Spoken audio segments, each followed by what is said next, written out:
Chuck si gira alla Scala dei Turchi. Sarà infatti la splendida e suggestiva location naturale lo sfondo delle riprese della prima scena del sesto episodio del Giovane Montalbano, ruolo interpretato dall'attore tarantino Michele Riondino.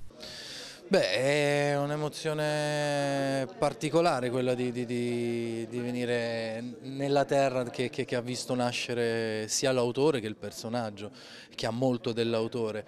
Ed è molto emozionante per quanto mi riguarda, perché prima di cominciare il lavoro su Montalbano diverse volte sono stato a casa di Andrea a sentire i suoi racconti, a sentire tutti i suoi aneddoti e tutte le storie, le sue storie che poi ha regalato al personaggio, a Montalbano. Un'interpretazione che realmente incarna la sicilianità di Camilleri e quindi di Montalbano. Penso di essere abbastanza entrato in simbiosi con i siciliani e con il carattere dei siciliani. La compagna del Camilleri giovane è un'interpretazione particolare in un contesto particolare. Sì, sì, lo dicevo prima ai vostri colleghi, è molto emozionante venire qui, finalmente essere qui. Io non ero mai stata né per lavoro né per piacere e sono arrivata da 5 minuti, sono scesa dalla macchina, sono entrata qua dentro, quindi non vedo l'ora di uscire e guardarmi intorno.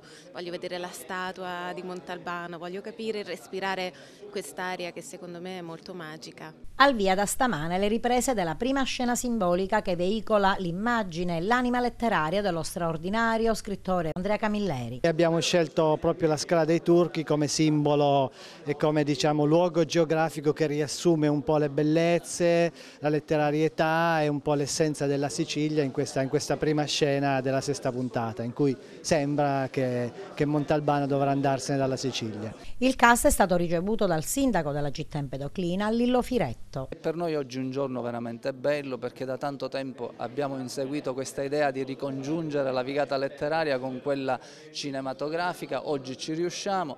La telefonata stamattina di Andrea Camilleri è stata per me un bel risveglio. Ce l'abbiamo fatta. Dico no, credo che sia per noi veramente un giorno bello, perché servirà a poter vendere questo prodotto che è un veicolo formidabile di pubblicità per un territorio. Non ci sono campagne pubblicitarie che tengono, specie quando si tratta di scene che riguardano la prima parte di una fiction, e questo è il caso di specie.